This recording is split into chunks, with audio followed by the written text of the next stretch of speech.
प्रधानमंत्री नरेंद्र मोदी इस वक्त दो देशों के दौरे पर रवाना हो चुके हैं और फ्रांस वो पहुंचने वाले होंगे और आज सुबह ही वो फ्रांस के लिए रवाना हुए थे। शाम 4 बजे तक उनके वहां लैंड करने का कार्यक्रम है। लेकिन प्रधानमंत्री मोदी के फ्रांस लैंड करने से पहले एक बड़ी खबर, फ्रांस के साथ 26 नए राफेल लड़ाकू विमान खरीदने की मंजूरी दी जा चुकी है। रक्षा अधिग्रहण परिषद यानी डीएसी ने प्रधानमंत्री के फ्रांस में पहुंचने से पहले फ्रांस से 26 नए रफाल जहाज खरीदने के प्रस्ताव पर मुहर लगाई। 26 नए रफाल में 22 राफेल एम विमान है और 4 ट्विन सीटर ट्रेनर वर्जन शामिल है। इसके अलावा भारत फ्रांस से 3 स्कॉर्पियन सबमरीन भी खरीदने वाला है, पनडुब्बी खरीदने वाला है। मतलब नरेंद्र मोदी के इस फ्रांस दौरे के बाद भारतीय सेना को और बल मिलेगा। आपको बता दें 13 और 14 तारीख को प्रधानमंत्री का फ्रांस में ही रहने का कार्यक्रम है। एक नजर उनके पूरे इस कार्यक्रम पर डाल लेते हैं, विदेश दौरे पर डाल लेते हैं। 90,000 करोड़ रुपए की डील है पहले तो जो फ्रांस के साथ होने जा रही है, जैसे हमने आपको बताया। इसमें 26 राफेल एम विमान है, इसमें नेवी के लिए 22 फाइटर जेट्स होंगे और दूसरे जो कि विक्रांत हमारा जो एयरक्राफ्ट कैरियर है उस पर तैनात किए जाएंगे और 4 ट्रेनर विमान होंगे। इसके अलावा 2 सबमरीन। 13-14 जुलाई को फ्रांस में रहेंगे, 15 जुलाई को वो यूएई में जाएंगे और यूएई के शासक के साथ उनकी मुलाकात होने जा रही है। फ्रांस में बैस्टिल डे परेड, वहाँ की उनकी एक बड़ी अहमियत रखने वाली वो बुद्ध दिवस होता है, उसमें प्रधानमंत्री शिरकत करने जा रहे हैं। पहले फ्रांस के इस दौरे को लेकर हम लोगों ने पहले भी, कल भी हम लोग इस बारे में बात कर रहे थे। देवेंद्र हर्षवर्धन थे कि राफेल का सौदा इन मायनों में बड़ा खास लगता है कि राफेल का शोर आप देखिए तो कल तक भी कांग्रेस पार्टी कर रही है कि अभी वहां का कोई मैगजीन है जिसने पहले कुछ खुलासे किए थे, मीडिया पार्ट, उसने फिर दूसरी किस्त में कुछ कागज निकाल दिए हैं।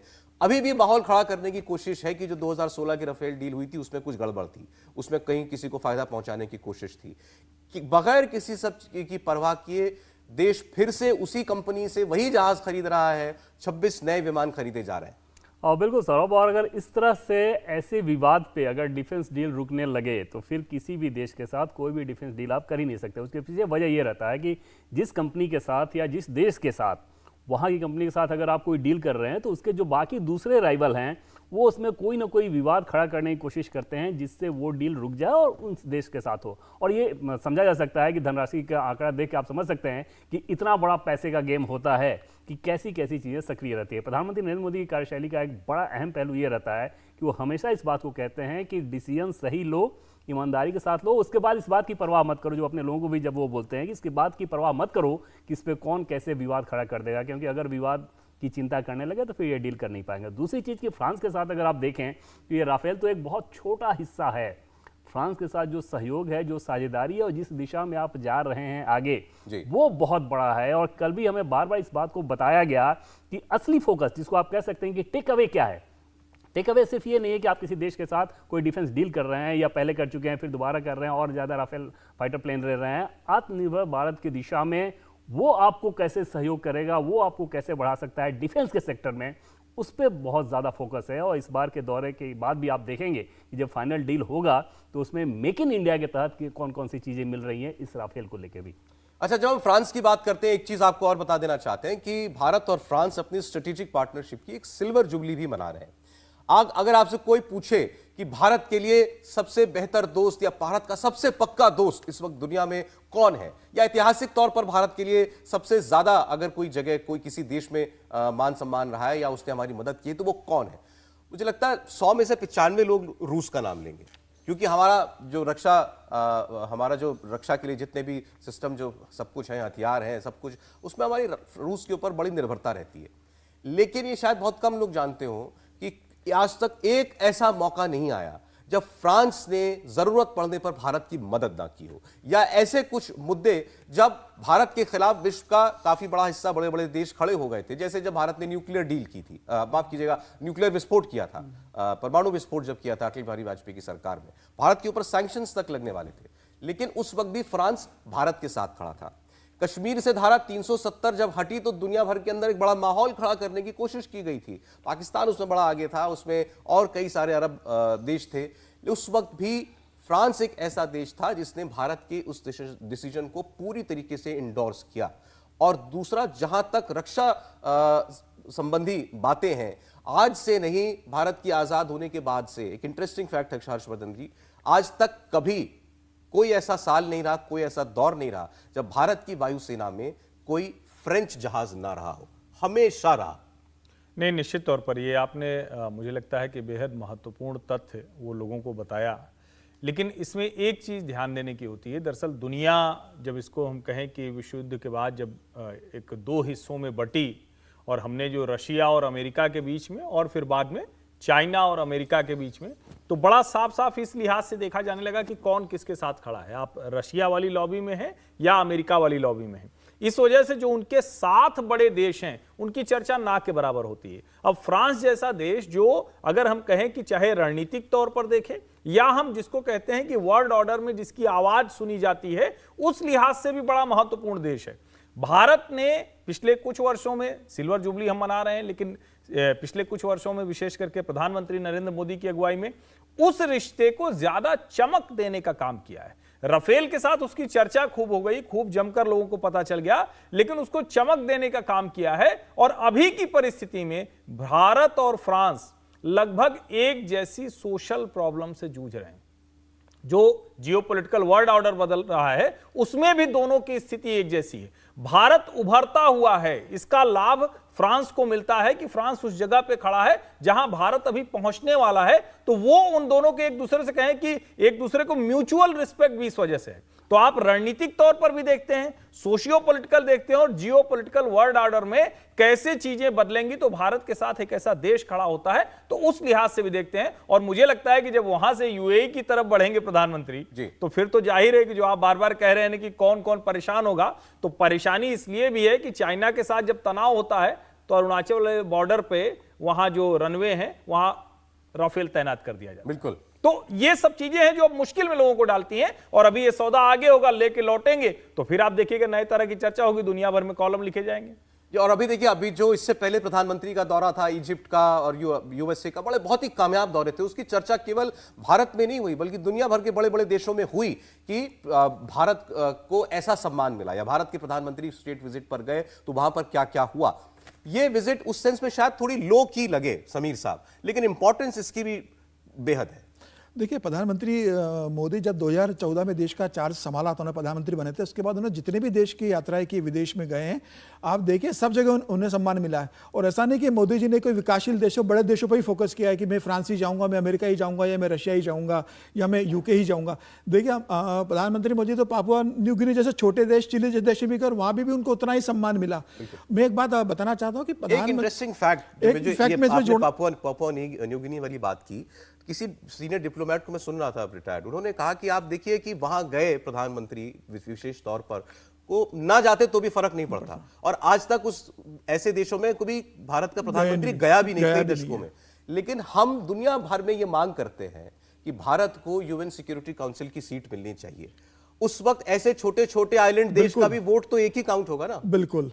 और देखिए, मैं आपको बताऊं ना, डिफेंस के लेके कि जब कारगिल वॉर हुआ था तो तब भारत सरकार ने अमेरिका से जीपीएस सिस्टम की मांग की थी। अमेरिका ने साफ मना कर दिया था कारगिल वॉर के समय देने के लिए। तो भारत की जो डिफेंस टेक्नोलॉजी और डिफेंस के जो आत्मनिर्भर करना है, प्रधानमंत्री मोदी ने 2014 के बाद जिस तरीके से रक्षा क्षेत्र में काम करा है, मुझे लग रहा है वो बहुत अभूतपूर्व है।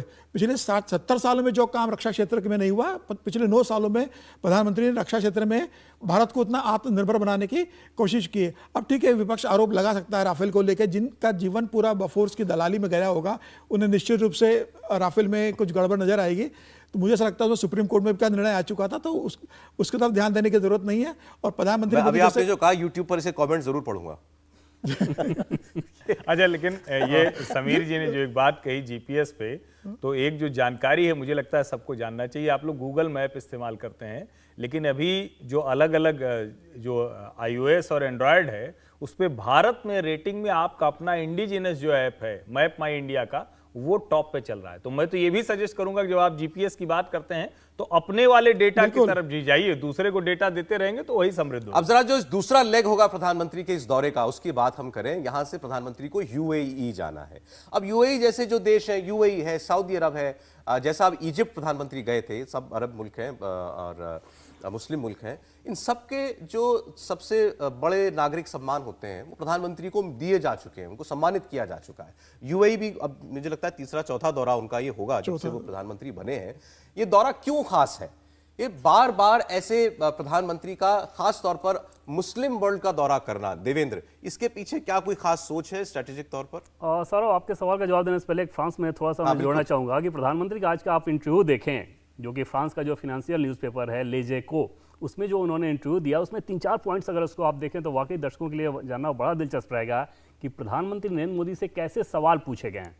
फ्रांस का न्यूज़पेपर प्रधानमंत्री मोदी से ये सवाल पूछता है कि क्या भारत अपने आप को ये देखता है कि ग्लोबल साउथ का लीडर है?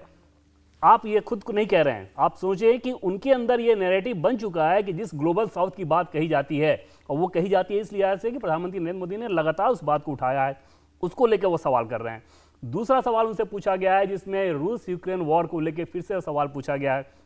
तीसरी चीज पूछी गई है यूनाइटेड नेशन को लेकर, उसमें जो प्रधानमंत्री नरेंद्र मोदी ने जो अपने जवाब में कहा है, आप अंदाजा लगाएं कि कितना बोल्ड स्टेटमेंट है वो, कि यूनाइटेड नेशन कैसे अपने आप को ये कह सकता है कि पूरी दुनिया की आवाज है, अगर दुनिया में सबसे बड़ी जनसंख्या वाला देश भारत उसका अस्थायी सदस्य नहीं है। अब इन सारे बयानों को अगर आप देखें तो अंदाजा लगाया जा सकता है कि वर्ल्ड लेवल पे प्रधानमंत्री नरेंद्र मोदी भारत की पोजीशनिंग किस कॉन्फिडेंस के साथ कर रहे हैं, कितने खुले शब्दों में कर रहे हैं। और आज रूस यूक्रेन वॉर को लेके कोई भी अगर चर्चा कर रहा है उस खत्म करने को लेके, तो उसमें प्रधानमंत्री नरेंद्र मोदी का स्टैंड बार बार सामने आता है। जी, आप कंटिन्यू करें। दूसरी चीज की यूएई के आप कुछ कहना चाह रहे थे सर, इसको लेके? आप बोले।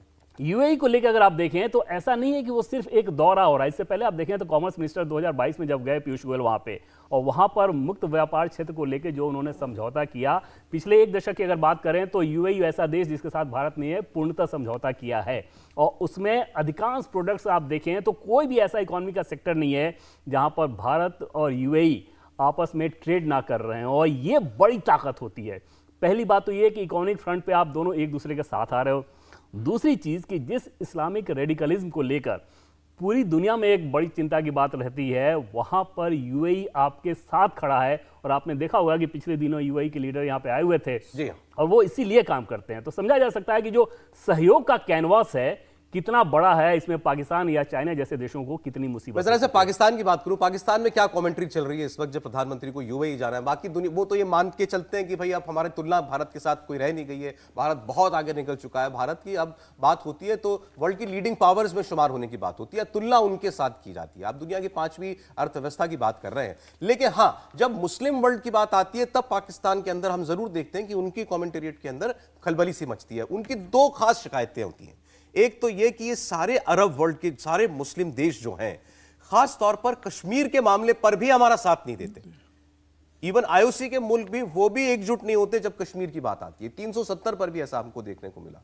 दूसरा उनका कहना यह है कि जितना भारत का आदमी जाकर के यूएई जैसे देश में काम करता है, और ये लाखों में है, मिलियंस में है, ऐसे ही पाकिस्तान से भी है, लेकिन भारत के लोगों को अलग निगाह से देखा जाता है, पाकिस्तान के लोग जो वहां काम करते हैं उनको अलग निगाह से देखा जाता है। $2 बिलियन पाकिस्तान $1 बिलियन के लिए तरसता है कि वो डिफॉल्ट ना कर जाए। डिफॉल्ट का मतलब हर्षवर्धन जी से समझेंगे, लेकिन अभी आप देखिए अंतर, उन्हीं के यहां चल रही थी चर्चा कि $2 बिलियन यूएई के रूलर ने उनको दिया, जो उनको भीख में मिलता है, और भारत वहां के लीडर के साथ मुलाकात करने जा रहा है। उनको $2 मिलियन मिले हैं भीख में, भारत का ट्रेड है $35 से $40 बिलियन यूएई के साथ। हर्षवर्धन जी। नहीं, देखिए, आपने जो शुरू में एक लाइन ने कही ना कि हमारी और पाकिस्तान की कोई तुलना नहीं है, तो जैसे कहते हैं ना कि घर छोड़ के एक लड़का निकला और वो कंगला हो गया। एक बड़ी समृद्ध विरासत थी, घर परिवार से बहुत सम्मान था, तो उसने सोचा हम निकल के जाएंगे।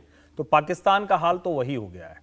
जहां तक यूएई और खासकर के इन मुस्लिम देशों की बात है, तो आज दुनिया में भारत की बात इस तौर पर होने लगी है कि भारत आने वाले जो 20 साल, 25 साल, 30 साल हैं, जैसे एक रिपोर्ट का मैं जिक्र करूं, और मैंने वो रिपोर्ट पढ़ा तो मुझे लगा कि दुनिया किस तरह से बदलने वाली है, और सब कुछ इसी एशिया में आने वाला है। चीन कहीं नहीं जाने वाला है, भारत बढ़ने वाला है, और अमेरिका नीचे आने वाला है। यानी जो दुनिया की 2075 में इकोनॉमी होगी, 2075 में चाइना नंबर 1 होगा, इंडिया नंबर 2 होगा, और आज का जो दुनिया का दादा है, नंबर 1 कंट्री है, लीडरशिप में पोजीशन में है, वो यूएसए 3rd पे चला जाएगा। अच्छा, कहां पहुंचेंगे हम? $3.5 ट्रिलियन हमारी इकोनॉमी है, हम पहुंच जाएंगे $51.5 ट्रिलियन। आप सोचिए जरा, ये अकल्पनीय है। और ये जो होता हुआ दिख रहा है, ये हमारे यहाँ की डोमेस्टिक पॉलिटिक्स में भले न समझ में आए, लेकिन दुनिया के उन देशों को जिनको लगता है, जो प्रधानमंत्री नरेंद्र मोदी ने फ्रेंच न्यूज़पेपर से कहा है कि ग्लोबल साउथ में जब दुनिया जंप लगाने के लिए तैयार होगी तो हम वो पैड होंगे, हम वो जगह होंगे जहां से दुनिया उड़ान भरेगी। जिसको हम कहें, जो अगर हम एक और बयान याद दिलाएं, जो IMF की चेयरपर्सन थी क्रिस्टीना लगार्डे, उन्होंने जो कहा कि अगर दुनिया अंधकार में है तो कोई चमकता ध्रुव तारा है तो वो भारत है। ये सब चीजें इन मुस्लिम देशों को भी दिख रही हैं, और ये वो देश हैं जिन्होंने पैसे की ताकत से एक, जिसको हम कहते हैं ना कि अपने उस जो थोड़ा सा ट्रेडिशनल था, कंजर्वेटिव था, पिछड़ा वाला था, उसको छोड़ा है धीरे धीरे। वो बहुत उन्नत समाज बनने की ओर भी जा रहे हैं, लेकिन उनकी मुश्किलें भी हैं। इस्लाम के आवरण में कई जगह वो फंसते हैं। शायद वहीं पर जाकर वो जो वर्ल्ड मुस्लिम लीग है, जिसके जनरल सेक्रेटरी अल इस्सा आए हुए थे, और उन्होंने जो बातचीत भारत के संदर्भ में की है, भारत के ट्रेडिशंस की है, वो दोनों जाकर वहां जुड़ते हैं। ये ब्रेक के लिए हमें रुकना पड़ेगा, और ब्रेक के बाद हम एक और फिल्म के विवाद की बात आपके साथ करेंगे। अभी आदि पुरुष पिक्चर आई थी, बहुत उस पर हंगामा हुआ, फिल्म के डायलॉग बदले जाने लगे और खूब आलोचना उस पिक्चर की हुई। शायद उसका साइड इफेक्ट है कि अक्षय कुमार की आने वाली नई फिल्म ओ माय गॉड 2, उस पर हंगामा हो गया है। सेंसर बोर्ड ने फिल्म पर सवाल उठा दिए हैं, इसको फिलहाल क्लियरेंस नहीं मिली है। इस पर हम बात करेंगे। इंडिया टीवी हर वक्त हर जगह डाउनलोड करने के लिए सर्च करें India TV news Google play store या ऐप स्टोर पर।